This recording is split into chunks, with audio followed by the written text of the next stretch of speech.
जय हिंद दोस्तों, स्वागत है आपका हमारे यूट्यूब चैनल ज्ञानिस्तान में। और मैं हूं कमल कुमार आपके साथ। आशा करता हूं आप भी अच्छे होंगे और जेएसएससी सीजीएल के सिलेबस की तैयारी कर रहे होंगे।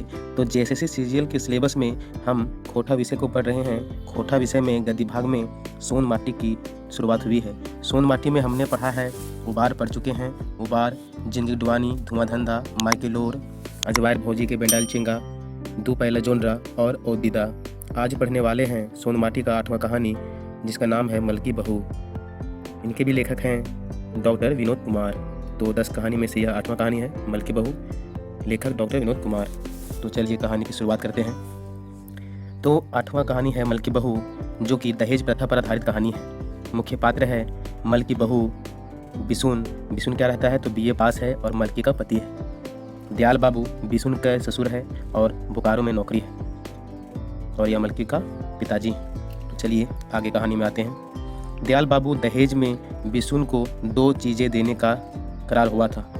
40,000 रुपया नगद दे देंगे, और दूसरा कि मोटरसाइकिल नहीं दे पाए, उसी की वजह से मलकी के ऊपर अत्याचार शुरू होता है। चलिए आगे बढ़ते हैं। आषाढ़ का अंधेरिया, चारों ओर सुनसान गांव के बीचों बीच कुत्तों का झांव झांव, सभी नींद में थे। मुद्दा एक मलकी बहू की नींद ना होकर आँख ले खाली लोर बोहे लोर। मलकी कखनो हिंदे करोट हुंदे तो कखनो हिंदे, नींद ले ना भेल, यानी नींद थोप भर भी नहीं हुआ। मलकी का विवाह 2 वर्ष पहले हुआ था। घर पर सास ससुर और अपने पति के 1 वर्ष हंसी खुशी बिता, लेकिन उसके बाद मलकी का जीवन नरक जैसा हो गया। मलकी का पति बिसुन बीए पास करके घर पर ही बैठा है। नौकरी का प्रयास किया लेकिन नहीं मिला। वो किसी बिजनेस की शुरुआत करना चाहता था, लेकिन पैसों का अभाव था, इसलिए वह अपना ससुराल बोकारो चला गया। यानी उसका ससुराल कहाँ पर था? बोकारो में। और वहाँ ससुर से बोला, बाबूजी आज हम रहेल न आलियो, हमें चाड़े यानी तुरंत घुरबो। तुहनी हमर बिहा घड़ी कहले रहा कि फटफटिया गाड़ी अखन फटफटिया गाड़ी के ओजी, यानी उसके बदले रुपये देता है। यानी फटफटिया गाड़ी के बदले में यह रुपये मांग रहा है। हम कौन हो बिजनेस शुरू करब। ससुर बोले, ऐ हो बाबू, बेटी के बिहा देले 2 बछर है गेल, अखन तक ओकर बिहा कर्जो न तोड़े यानी चुका पार लूँ, यानी चुका नहीं पाया है अभी तक उनके पिताजी मलकी के। 2 मन बिहन पारे के जुकुर खेतों बेच दे रही से घरी तब आरो तो हिनी फटफटिया नाम लेबा। यानी वही पूछ रहे हैं कि अगर उस समय का हम जो 40,000 रुपये नगद दिए थे, उसका अभी तक हम 2 मन का बिहन का जो खेत था उसके अनुसार, तो वह खेत भी हम बेच चुके हैं और वह भी अभी उसका कर्जा नहीं चुका है। तो और आप बात कर रहे हैं फटफटिया गाड़ी का। चलिए आगे बढ़ते हैं। आगे बोलते हैं, दयाल बाबू ठीक कहल गेल है कि खस्सी की जान चल जाए, खेवैया का पेट नहीं भरता है। यानी खस्सी का जान चला जाता है, लेकिन जो खाने वाले का पेट नहीं भरता है।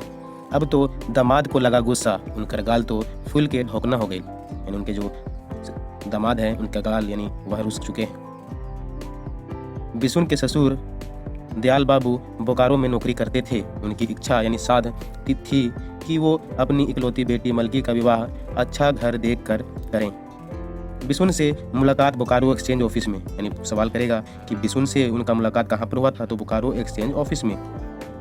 तब दयाल बाबू बिसुन को बीए पास देखकर पसंद भी कर लिए थे, लेकिन बिसुन के पिता एकदम लालची आदमी थे। यानी जो बिसुन का जो पिता था वह लालची आदमी था। वह 40,000 रुपये नगद और 1 फटफटिया गाड़ी नहीं दे पाए, इसलिए 2 से 4 साल का समय भी मांगा था। दयाल बाबू ने 2 से 4 साल का समय मांगा था कि आपको हम फटफटिया दे देंगे। आज बिसुन उसी फटफटिया गाड़ी का दाम मांगने ससुराल पहुंचा है। दयाल बाबू अपनी पत्नी से कहते हैं, आज के पढ़े लिखे लड़कों यानी लड़के जो हैं बीए एमए तो कर लेते हैं, वे साक्षर तो हो जाते हैं, लेकिन शिक्षित नहीं हो पाते, यानी उन्हें ज्ञान नहीं हो पाता। अब वह मलकी के ऊपर अत्याचार शुरू हो गया है। यानी अब क्या हो गया है? मलकी के ऊपर अत्याचार शुरू हो गया है। अच्छा खाना भी नहीं और ना अच्छी बात, रोज गाली और मार। मलकी का हालत पगली भिखारिन की तरह हो गया है। उसके पेट में पलने वाला 3 माह का गर्भ, यानी 3 माह का उनका पेट में बच्चा था, वह भी समाप्त हो गया है। सब कुछ मलकी बर्दाश्त कर रही थी। मलकी का धैर्य उस समय टूट गया जब बिसुन ने रोहतास से विवाह करके एक दूसरी लड़की को लाया। यानी बिसुन एक और विवाह करता है, दूसरी शादी कहाँ पर किया था? रोहतास। यह सवाल बनता है। मलकी का एक दिन हिम्मत करके बिसुन को बोली, यदि आप मुझे रखना चाहते हैं तो ठीक से रखें, नहीं तो मुझे मेरे पिता के घर पहुंचा दें। इतनी बात को लेकर बिशुन मलकी को बुरी तरह पीटा और बाहर करते हुए कहा, तुम्हें यदि अपने पिता के घर जाना है तो चली जाओ, अन्यथा मैं तुम्हें जलाकर मार दूंगा। तुम्हारे पिता को सामर्थ्य नहीं था, ताकत नहीं था, तो फटफटिया गाड़ी देने की बात क्यों कहा था। बेचारी मलकी बहू रात भर दर्द से कहरते कहरते सुबह कर दी। तो यह कहानी था मलकी बहू जो कि दहेज प्रथा पर आधारित है। इसके लेखक थे डॉक्टर विनोद कुमार। धन्यवाद, जय हिंद। और अच्छी लगी हो तो लाइक, सब्सक्राइब और शेयर जरूर कीजिएगा। धन्यवाद।